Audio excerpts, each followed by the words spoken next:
2020-2021 hay una carencia visible, ostensible, de lo que llaman nuevos líderes, nuevas esperanzas, que siempre surgen. Esta vez no. No hay uno solo y ya sabe el pueblo ecuatoriano lo que le sucedió en el año 2006-2007, cuando vino uno nuevo, un inédito, un salvador, un redentor. La estafa que a la vuelta de la esquina terminó siendo este sinvergüenza, depravado y saqueador de Correa. De tal manera que el pueblo ecuatoriano, en encuestas se traduce esto, está empezando a tomar las alternativas de líderes para unos probados, para otros experientes, pero líderes conocidos. Sabemos que en la lista está Jaime Nebot, está Guillermo Lasso, está Lucio Gutiérrez, está Rosalía Arteaga, están ellos. Son gente que ha ejercido el poder con distintas alternativas, con altibajos, como sucede en todo evento humano, porque no somos robots, no somos perfectos. Esta es la verdad.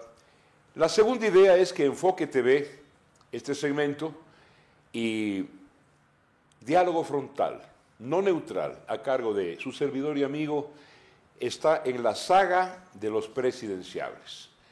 Y hoy hemos invitado a alguien que perdió su carrera, su perspectiva, la botó por la borda, por la ventana, en función de sus ideales. Era coronel, caminaba directo a ser general de la República, general de ejército, pero pues, henchido de la indignación que había provocado el feriado bancario, se levantó con un grupo de compañeros y echó abajo a otro sinvergüenza, a Jamil Mahaguad. Ya saben ustedes que se trata de Lucio Gutiérrez, con quien voy a dialogar. Expresidente, ¿cómo le va a Lucio? Es un gusto tenerlo aquí. Para mí un placer estar pues en este programa, así que muchísimas gracias, Marcelo, por tenerme en el mismo. Lucio, como todo hombre que pasó por el poder, usted es en este momento un balance de las cosas buenas, de lo positivo y de aquello que no fue tan bueno. El plano político usted no supo manejarlo, lamentablemente. Pero en contrapartida, en el otro lado del plato de la balanza, está un manejo económico ejemplar. El país tuvo un crecimiento económico inédito, superior al de China, 8.2% en un año y en promedio durante la administración de Gutiérrez, y luego dejó esto como herencia un 4.7% de crecimiento. En el plano social, cientos de miles de plazas de trabajo. Quiero empezar por esto positivo, que es un recuerdo suyo, para después recomendarle que si entra a la lista presidencial, tiene que archivar y botar al tacho de basura algunos defectos que usted tiene y que cometió. Vamos con economía. Bueno, recordar es vivir, y con las palabras iniciales suyas, realmente me hizo recordar ese momento para nosotros excelso del 21 de enero del 2000, cuando en lugar de reprimir al pueblo como nos ordenaban, pueblo que reclamaba por su dinero, pueblo que había depositado su dinero en los bancos y de pronto lo congelaron en los bancos, la gente a través de los medios de comunicación imploraba que alguien les defienda, la gente se desesperaba, 58 personas se suicidaron por la impotencia de poder retirar su dinero. Y nosotros, los militares de honor, los militares patriotas, no podíamos jamás reprimir a ese pueblo que 5 años atrás había estado junto a nosotros defendiendo la heredad nacional. ¿Cómo podíamos reprimir a ese pueblo para defender a un grupo de banqueros, a un grupo de empresarios que se habían robado más de 8.000 millones de dólares? No fueron los empresarios, Lucio. Aquí hubo un poder político encabezado por Mahaguad, que fue el que embolsicó, ¿no es cierto?, el que tragó y digirió millones de dólares entregados por la banca corrupta. Así es. Entonces, pues, es cierto que con esa acción sacrificábamos nuestra carrera militar, a la que amábamos y seguimos amando. Poníamos en riesgo no solamente nuestra vida, sino también la tranquilidad de nuestra familia. Pero definitivamente, y en eso pues coincide plenamente mi esposa, Jimena Borges, ese sacrificio fue lo más maravilloso que hemos realizado en nuestra vida. Y luego pues ingresamos a la carrera política y comparto plenamente, no tenía ninguna experiencia política, tenía la experiencia militar, la disciplina, la austeridad, la planificación, en lo que los militares pues obviamente tenemos muchísima experiencia, y eso ayudó a que en nuestro gobierno tengamos pues el récord del mayor crecimiento de la economía, el récord de la mayor reducción anual de la pobreza de toda la historia del Ecuador, el récord de la mayor inversión extranjera. Llegamos a ser el tercer país de América Latina, solamente por debajo de Brasil y de México, que más inversión extranjera recibimos más que Colombia, más que Perú, inclusive según la ALADI, que es la Asociación Latinoamericana de Integración e Inversión, recibimos más inversión que Chile y Argentina. Imaginémonos, ecuatorianos, el Ecuador que crecía al doble que Chile, Chile crecía como al 4%, el Ecuador que recibía más inversión extranjera que Chile, Chile estaba acá abajo, acá el Ecuador. Si no había el golpe de Estado y firmábamos los acuerdos comerciales con los Estados Unidos y con Europa, las exportaciones y las inversiones se hubieran multiplicado por 10, por 15. El Ecuador estaría en una situación mejor que Chile. El Ecuador estaría en una ubicación próxima a ser un país del primer mundo. Le pregunto a usted, ¿por qué tuvo una gran finura, una puntería para escoger su equipo económico, encabezado por el economista y exministro de Finanzas Mauricio Pozo Crespo? Porque fue esta trilogía de los tres Mauricios escogida por usted. ¿Por qué la economía fue un ejemplo casi inédito en el último medio siglo? Esa es la verdad con el expresidente Gutiérrez aquí presente. ¿Por qué en el plano político usted fue, discúlpeme que le diga porque este es un diálogo frontal, no neutral, a escoger lo peor de lo peor en ciertos casos? Ya. Sobre la primera parte de la pregunta, a mí me encanta la economía, aunque yo soy ingeniero civil. Hice un diplomado en los Estados Unidos en el Inter-American Defense College, en donde se estudia, entre otros, el poder militar, el poder psicosocial, el poder económico, no solamente de América, sino de los bloques. Lo sabemos, Lucio. Entonces, usted tenía siempre la primera antigüedad en todos los cursos desde que fue cadete. Así es. Escuela de perfeccionamiento, primera antigüedad, ingeniería, primera antigüedad. Es decir, estaba adornado por una incorporación de conocimientos de la realidad nacional. Eso es verdad. ¿Dónde encontró usted, escarbando con palo de romero, a los tres Mauricios a los que me estoy refiriendo? ¿Cómo los contactó? Mire, yo buscaba el perfil de un ministro serio, de un ministro que tenga conocimiento, de un ministro que se entregue al país, de un ministro que comprenda que la estabilidad económica y que la confianza que el gobierno genere a los mercados nacionales e internacionales sea fundamental para que vengan inversiones, porque sin inversiones un país no puede crecer, sin inversiones no hay empleo, sin inversiones aumenta la pobreza, aumenta la delincuencia, y entonces pues entre los varios perfiles que analicé, porque también me recomendaron al economista Rafael Correa, a quien no conocía, a Mauricio Pozo tenía referencias de quién era, a Rafael Correa no lo conocía, entonces obviamente investigué quién era cada una de las personas que me estaban recomendando, y del economista Correa pues realmente todos los informes fueron negativos, conflictivo. ¿Negativos para Correa? Para Correa, sí, todos los informes negativos. De Rafael Correa, una persona conflictiva, una persona pues que ni siquiera cumplía con el pensum de estudios. Y como economista, en la universidad. Un hombre de precaria preparación académica, tuvo dificultades en la Universidad Católica de Guayaquil. Gustavo Noboa Bejarano, rector de la Católica, tuvo que hablar varias veces para que le aumenten notas. Cuando fue a Bélgica, a Lovaina, recuerden ustedes que Noboa Bejarano dijo, Lovaina así nomás. Este pobre diablo tenía dificultades en entender el nivel matemático. Cuando, por audaz que era, porque era un gran audaz, fue a meterse en el Tecnológico de Monterrey. Eso es altas matemáticas, ¿sí? Por favor, duró 6 meses, porque dijo que podía dar econometría. No sabía ni siquiera lo que era una derivada en cálculo diferencial, Lucio. Este era un farsante. Pero bueno, ya llegaremos a esto. Vamos a la segunda parte de la pregunta sí, suya. La política. ¿Qué pasó en la parte política? En la política falló tanto como, por ejemplo, de alguna manera, permitir el alejamiento de una gran primera dama, Jimena Borges. No una, disculpen el término, aquí tenemos términos frontales, no una ladrona, no una negociante, no una que busca, ¿no es cierto?, los porcentajes del soborno, la coima, detrás de su marido. Jimena Borges fue un ejemplo de primera dama, bien formada desde las madres dominicanas en el Santo Domingo de Guzmán. ¿Por qué permitió que ella se le alejara? Vea que le estoy preguntando cosas parecidas a un tiro penal. Así es, así es. Sí, definitivamente ese fue el error más grande que yo cometí. Y el segundo error más grande fue no tener una estrategia adecuada de comunicación política para comunicar al país que la economía estaba creciendo al 9%. De 200.000 empleos por año. Esto es importante, perdone que me interrumpa, pero usted debe saber esto. Tal vez un poquito más. Porque el promedio 200.000 ocupaciones nuevas entre el año 2000 y la llegada de Correa, producto de un manejo virtuoso de la economía por parte del Frente Económico del expresidente.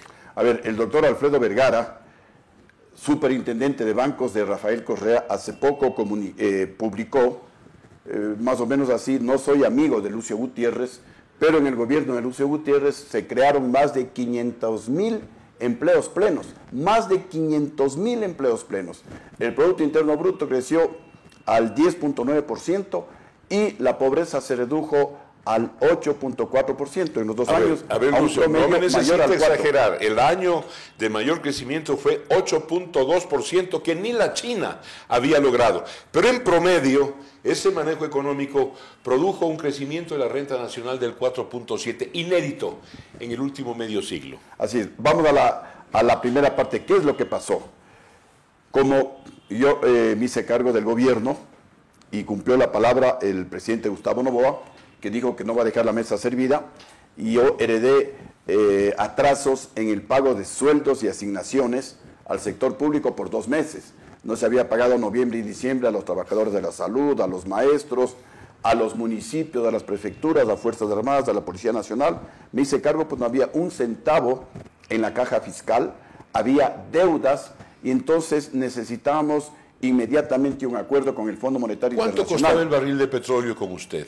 Lo fijamos en el presupuesto en $18. Todo lo que costaba más de $18 ahorrábamos. No 120 como Correa. No 120 ni 148 como Correa. Entonces, el Fondo Monetario Internacional presentó, como es obvio, una carta de intención, porque el fondo, como cualquier banco, acude a prestar dinero a los socios. Nosotros somos socios del Fondo Monetario Internacional y por eso los préstamos son a un interés preferencial, 2-3%, pero el fondo obviamente también da ideas para mejorar el manejo de la economía. Entonces el fondo me decía, a ver, tiene que incrementar el precio del gas de $1.30,7, tiene que incrementar el precio de los servicios básicos, luz, teléfonos, etcétera, tiene que congelar la pensión de los jubilados, congelar la pensión del sector público. Yo hice todo lo contrario, no solamente que no subí el precio del gas, sino que lo congelé. No solamente que no subí la tarifa eléctrica ni la tarifa telefónica, bajé la tarifa eléctrica, la tarifa de la luz, bajé, el único gobierno que bajó.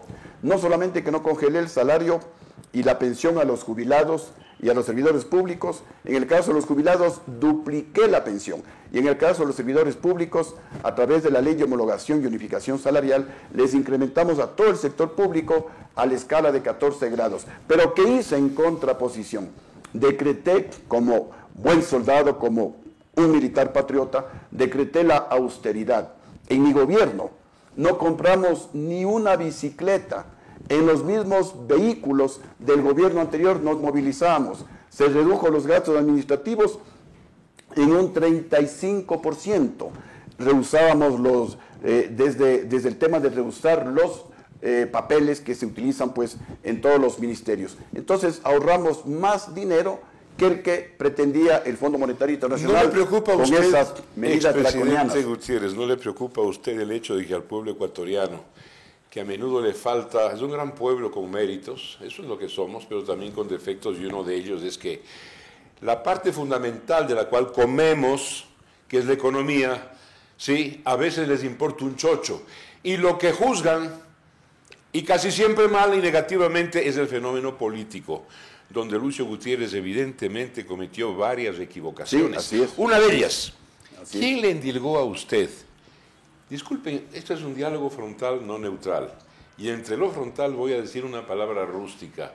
¿Quién le recomendó a usted ese viejo vago, Alfredo Palacio, que en definitiva promovió el golpe de Estado y cuando fue presidente de la República, mientras duró, se pasó durmiendo en la cama, en la casa presidencial, y nombró como ministro de Economía al peor de los economistas que hubiese encontrado, al sinvergüenza de Correa? ¿Quién le indilgó a usted a Palacio?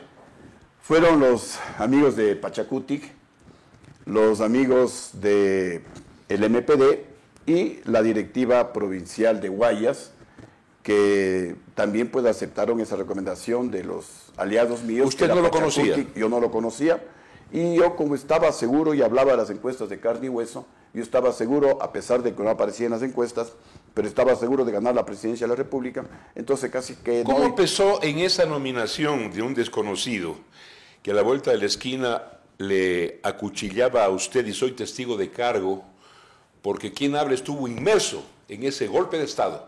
Yo no tengo aquí, no he venido yo a disfrazar las cosas, ni a esconder mis responsabilidades como la de todos los legisladores de aquel tiempo, ¿sí? Nosotros nos inscribimos en el golpe de Estado que tumbó a Gutiérrez. ¿Cómo pesó la nominación en el hecho de que había sido sobrino de Palacio el literato?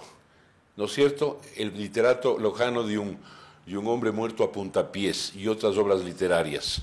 Hombres de izquierda, sí, socialistas, pero socialistas de celofán. Socialistas pícaros, ¿no? Porque un socialista debe demostrarlo con hechos, con resultados. Me refería a Pablo Palacio, ¿no? Sí, no solamente... bueno, yo estaba hablando es del vicepresidente. Un socialista, y hablo del vicepresidente, hablo del prófugo de la justicia, Rafael Correa, y de todos los socialistas. Un socialista tiene que demostrar con resultados su ideología, y no solamente en el discurso. Estos tipos, como alguien los calificó, son socialistas de cafetín, pero les gusta vivir mejor que los capitalistas y con el dinero ajeno. Pequeños burgueses sinvergüenzas. Exactamente, pícaros, pícaros. Mire, para no dejar suelta la respuesta. Entonces, como yo decreté la austeridad, ahí cometí el error más grande de mi vida de no publicar lo que el gobierno estaba realizando. Y aprendí ya después y con dolor que lo que no se publica simplemente no existe. Entonces el pueblo no sabía, por ejemplo, que yo, para solidarizarme con la situación de austeridad, me bajé el sueldo el 20%. Vamos a hacer un alto en este momento, expresidente Lucio Gutiérrez. Volvemos a la segunda parte con otros tiros libres y tiros penales que se los voy a cobrar a Lucio. Vamos a ver si los puedo tapar.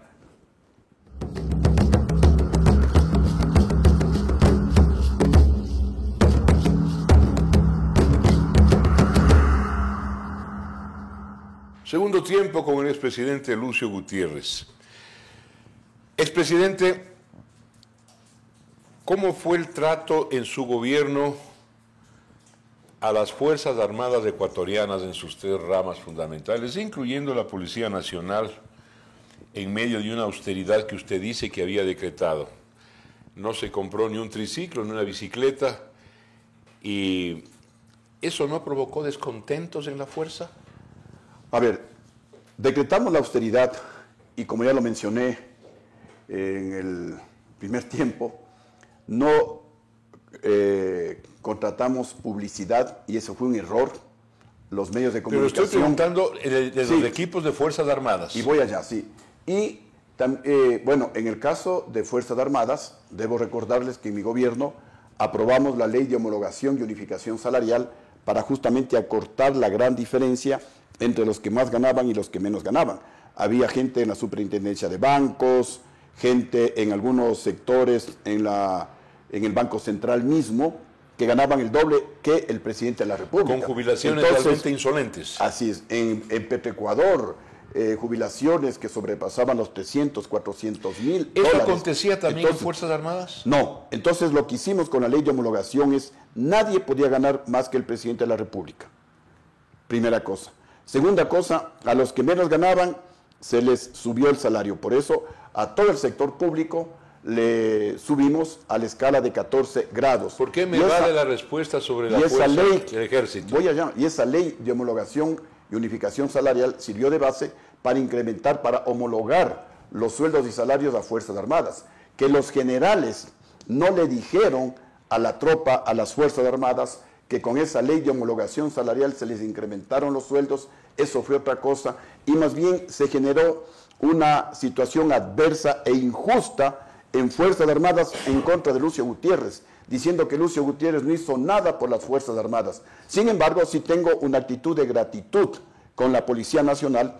Ellos sí fueron reconocidos, posiblemente porque los generales sí les dijeron a la policía... ¿Está usted consciente de que quienes a la postre le tumbaron a usted fueron sus compañeros? Fueron los generales traidores.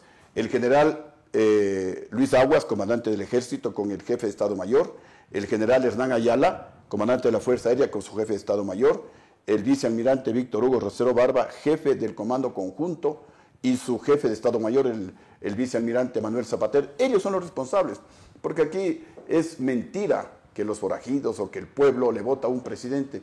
10,000, 20,000, lo que ustedes quieran, que hubo... Si el ejército no dirime, no pasa nada. Así es, no pasaba nada.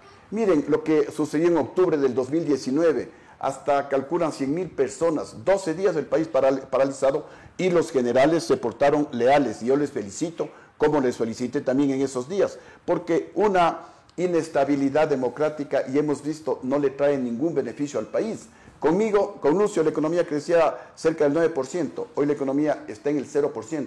Con Lucio, la deuda pública total se redujo de 15,000 a cerca de 12,000 millones de dólares. Hoy la deuda nadie sabe en cuánto está, pero por lo menos debe estar sobre los 70,000 millones de dólares. Voy a pedirle un favor. En su gobierno fue de varias personas, de un frente económico virtuoso, como he dicho. Así que le voy a pedir de favor que no me hable con Lucio y con Lucio y con Lucio. Bueno, en el gobierno de Lucio Gutiérrez, para que la gente recuerde, ¿no? En ese gobierno. En el gobierno. En donde usted tuvo una elección acertada de frente económico que manejó las cosas pues como el pueblo ecuatoriano merecía. Sí, mire, tuve una elección acertada y una política económica adecuada, igualmente una decisión acertada y una política petrolera adecuada. En nuestro gobierno, de 300 y algo de miles de barriles, incrementamos con el ingeniero Eduardo López a 550,000 barriles diarios de petróleo. Entró Correa y se redujo a 400,000. Y tuvieron que pasar 15 años ecuatorianos para que nuevamente la producción diaria de petróleo llegue a 550,000 barriles. Entonces fueron varios ministros en relaciones exteriores del país, tenía una buena imagen con el embajador Patricio Zuquilanda, embajador de carrera. Entonces, en varios sectores el país estaba bien. En el frente interno había una paz relativa, la delincuencia en niveles tolerables. Entonces, no solamente es en la parte económica, también es en la parte petrolera, también es en la parte de política internacional y en la política interna. En la parte social lo fundamental, y esto hay que reconocerlo, aquí no estamos haciendo propaganda a nadie, estamos recordando objetivamente lo que aconteció. Esta es la cifra, un promedio en el quinquenio posterior a Gutiérrez. En ese quinquenio, 200,000 plazas de trabajo al año. La desocupación disminuyó, el subempleo igualmente. En la parte social hubo esto que hay que reconocer. Vuelvo a la pregunta. Políticamente usted alejó a familiares virtuosos, incluyendo la primera dama, y acercó a unos, discúlpeme el término coloquial, a unos de Aluca. Sí, va a volver a cometer ese error si es que llega. Ese error que fue magnificado no lo voy a volver a cometer, porque de eso se agarraron los adversarios políticos para magnificarlos. Pero también tengo que ser frontal. Así como reconozco el error, tengo que decirles, ecuatorianos, ninguno de mis 3 hermanos, 2 estuvieron menos de 2 meses en un cargo público y solamente una hermana fue parte de la embajada, parte del consulado del Ecuador en Argentina. No hubo ningún otro cargo de ministro. Pero esos fueron errores. A la gente eso no le gusta. Así es, fueron errores que los reconozco, pero ninguno de mis hermanos firmó contratos ni por $1 con el gobierno ecuatoriano. Y luego de la persecución brutal de más de 10 años por el ahora prófugo de la justicia, no pude encontrar absolutamente nada. Quiero preguntarle algo a usted, porque como dije hace un momento, estábamos en off, Gabriel García Márquez resulta un aburrido notario con sus 100 años de soledad. Macondo está aquí. La ciencia ficción más infantil, más pintoresca, más cursi y ridícula se produjo con una sarta, una sucesión de acusaciones a este señor que está aquí. ¿Quieres recordarnos un poquito esa cosa cómica? Mire, en la época de Correa me implementaron 4 juicios y no pudieron seguirme otro juicio por la farsa del 30 de ¿Cuál septiembre. era el delito?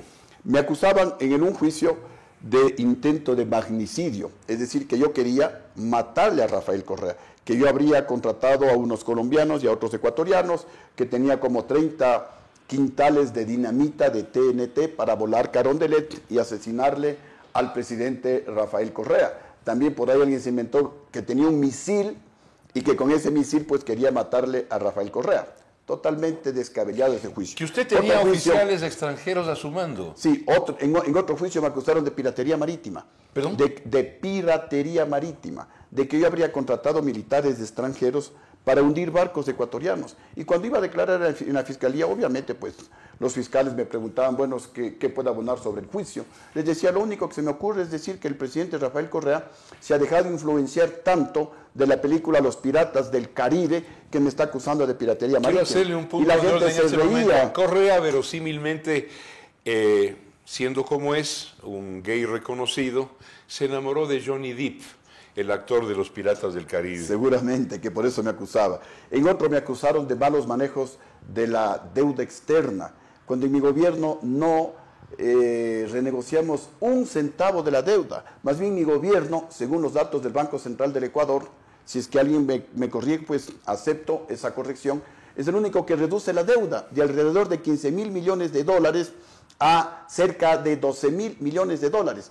Todos han incrementado la deuda, todos los gobiernos. Sin embargo, pues me acusaron de malos manejos de la deuda y también me acusaron, miren cómo, y eso pasa solo en el Ecuador, a la víctima de un golpe de Estado, en donde participó Rafael Correa, me acusaron a mí de atentar contra la seguridad del Estado, de atentar contra el gobierno de Rafael Correa.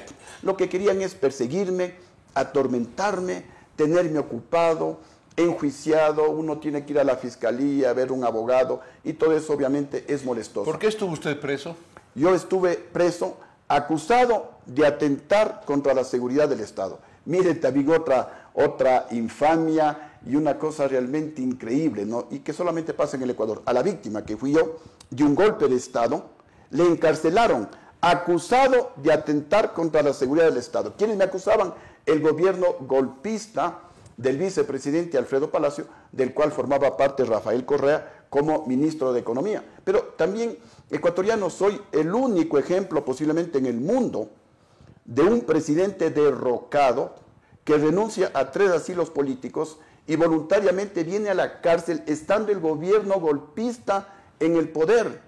Ahí sí mi familia, mi esposa Jimena Borges, obviamente asesorada por los abogados. Se dio preso. Yo vine a la cárcel, vine al penal García es decir, Moreno. voluntariamente. Voluntariamente, a mí nadie me trajo. Me acusaron, tenía 94 denuncias o juicios en la Fiscalía General del Estado.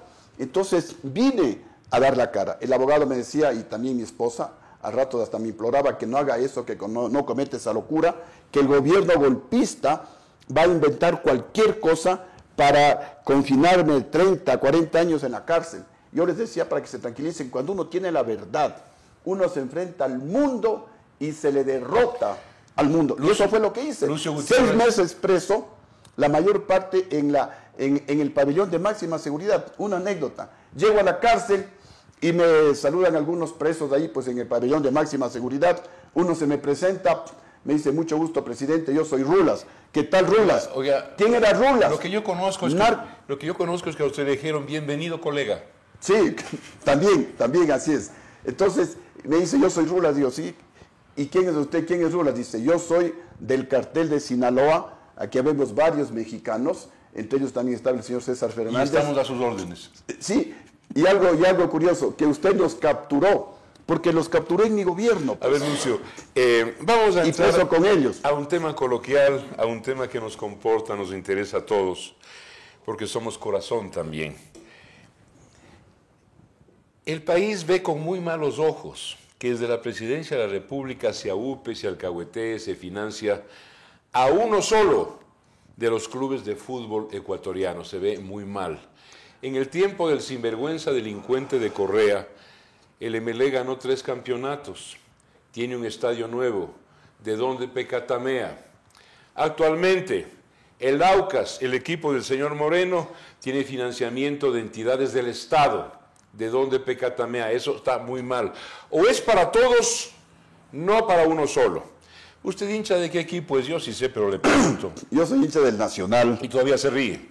Porque me encanta, ¿no? Desde la época. Pero en su antes época, era hincha de la Liga. En su época, era civil, escúcheme, yo le tengo que agradecer a usted porque yo soy hincha de Liga, Deportiva Universitaria. Y el Nacional me cae simpático, especialmente cuando está en crisis, no le gana a nadie. Me es muy simpático. Tengo que agradecerle a usted, un antecedente. Cuando Liga Deportiva Universitaria gana la Copa Libertadores, el general Moncayo, alcalde de Quito, se hace de la vista gorda. A pesar de que fue invitado por la dirigencia, por Rodrigo Paz Delgado, nunca acudió, nunca hizo un reconocimiento. Este fue el general Moncayo. Sí le tengo que agradecer a usted porque yo era dirigente de Liga cuando una nota firmada por usted comprometía $500,000 para las luminarias del estadio. Sí, y también le dimos a la Liga. Y no solamente para Liga. Sí, y le dimos a Liga también pues para el marcador electrónico y con el mayor gusto. Fue el marcador. Cuando digo luminarias estoy equivocado. Sí, para el marcador electrónico, así es. Y lo hicimos con mucho gusto porque también a mí me gustaba la Liga. Yo soy del Nacional y también de la Liga, porque antes de entrar al ejército a la edad de 15 años... Otro gran acierto. Si usted sigue siendo de Liga y se me pasa a Liga Deportiva Universitaria, hasta podría pensar en votar por usted. Bueno, así es, pero obviamente en el corazón está el Nachito. Y sí, también apoyamos a otros partidos políticos, a otros equipos de fútbol. También colaboramos con el Emelec en la remodelación del Estadio Capuel. Hicimos la remodelación del Estadio Jocay de Manta. Ahora pues que tenemos al brillante campeón, al Delfín de Manta. Apoyamos para la construcción de la casa de la selección del Ecuador. Y apoyamos pues al deporte en todas las provincias, construyendo piscinas semiolímpicas, canchas de fútbol, canchas atléticas, pistas atléticas, en Ibarra, en la provincia de Loro, en la provincia de Manabí, aquí mismo en la provincia de Pichincha. Bueno, yo también soy deportista, fui deportista. Fue profesor de deportes usted, ¿no? Sí, yo fui... ¿Usted se graduó en eso en el Brasil? Yo me gradué en Brasil y tuve la suerte, que es uno de los orgullos, que en 70 años de la Escuela de Educación Física del Brasil, fui el primer extranjero, un ecuatoriano, que se graduó en primer lugar. Y me dijeron que eso fue tal impacto allá en la Escuela de Educación Física que a partir del próximo año hubo una clasificación para los extranjeros y otra clasificación para los brasileños. Y otra anécdota importante, al año siguiente, me hubiera encantado que sea mi compañero, pero al año siguiente fue alumno de la Escuela de Educación Física el teniente Jair Bolsonaro y sacó la primera antigüedad de los brasileños. Él estuvo en el ejército hasta el grado de capitán, se retiró y ahora pues es el flamante presidente de la República Federativa de Brasil. Deportista Lucio Gutiérrez, profesor de deportes, cuando llega al poder y al gobierno por los errores políticos que cometió y que los hemos anotado, se subió a las barras y la vida se le hizo mostas. Que no vuelva a suceder eso. ¿Sabe lo que es una mosta, no? Así es, por supuesto, era yo del equipo de aparatos del Colegio Militar de Loya Yo era aparatista, por eso también, le estoy diciendo. Bien. Sí, también estaba en las paralelas, en las barras, en las argollas, en la camelástica. Sí, también la vida se le hizo mostas a usted. Sí, en la parte política reconozco, no tenía experiencia, no gastamos prácticamente un centavo en publicidad, el pueblo no se enteró lo que el gobierno nuestro estaba haciendo en beneficio del pueblo ecuatoriano. Sin embargo, el pueblo, en su magistral forma de sintetizar las cosas, la frase que se le inventó el pueblo, que no era mía, con Lucio estábamos mejor, y que yo la utilicé en algún momento. El presidente, en el minutito que tenemos, me voy a permitir hacerle una recomendación, porque esto no es una entrevista, es un diálogo. Yo reconozco sus méritos, sus defectos también. Sí. Como usted, yo acabo de reconocer que estuve inmerso en el golpe de Estado. ¿Tengo algún problema en reconocer eso? No, pues yo mentiroso no soy. Exacto. Mi vida es limpia absolutamente, ¿no? Y mis manos absolutamente vacías. Yo quiero hacer una recomendación a usted. Usted está cometiendo otra equivocación. Las elecciones, si quiere llegar, ya no se hacen con infantería. Usted está mal y el Gilmar también. Ya no se hace caminando puerta a puerta, eso es perder el tiempo. Hoy es una guerra en el ciberespacio, son las redes sociales, son los millennials. Ahí es el teatro de operaciones está allí, usted me entiende, ¿no? Así es. Le veo a su gente, al Gilmar, a usted mismo. El Gilmar anda por el oriente ahora, ¿no? Sí, en el oriente, sí. Caminando con unas plumas en la cabeza, anda, ¿sí? Pidiendo votos. No, no infantería. Hoy es la guerra en el ciberespacio. Tome en cuenta. Artillería y aviación. Tome contacto con los influencers. Hoy sí. hay ese verbo anglosajón, sí, los influencers. Hay figuras en las redes sociales que tienen un enorme peso en la opinión pública. Llame a ellos, cuénteles qué quiere hacer con el país. Olvídese de la infantería, a pesar de que usted fue ingeniero. Así es, sí, completamente de acuerdo. La tecnología tiene que ser utilizada actualmente en la actividad política, sobre todo para que el pueblo se entere. Sin embargo, déjeme decirle algo porque aquí hay que hablar con frontalidad.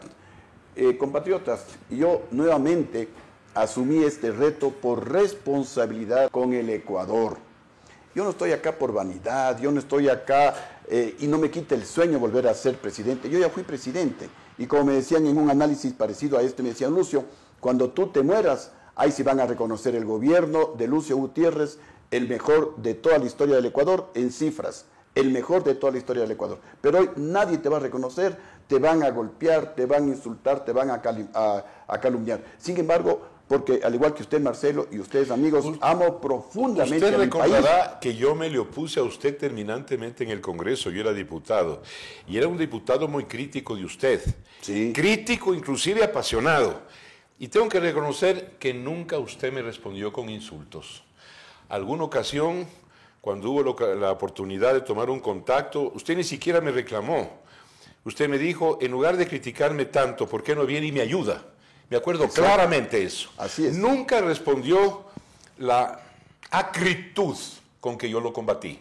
Sí, y mire, yo he perdonado a todo el mundo, inclusive el dolor inmenso que significa no solamente estar preso, sino cuando mis hijas, hace más de 15 años, mis hijas todavía jóvenes, niñas, acudían a la celda, me abrazaban. No se llaman Inas, ¿no? No, no son Inas, son, a pesar de que la una es Jimena Karina. Jimena Karina, la sí, otra. La otra es Viviana Estefanía. Son las hijas de una gran dama y de una dama con las manos limpias, Jimena Borges. Así es, que es mi mayor tesoro, mi esposa y también obviamente mis hijas. Y lucho por ellas, lucho primeramente por dejarles el apellido intacto como lo recibí de Dios cuando nací. Y cuando muera, pues obviamente ese apellido debe quedar intacto para que mis hijas se sientan orgullosas de su padre, porque ya lo son de su madre. A mí me toca un poquito de trabajo todavía limpiar algunas calumnias que están por ahí, algunas cosas que se dijeron que no son ciertas, obviamente. Espero que se me tunee usted un poco, ¿no?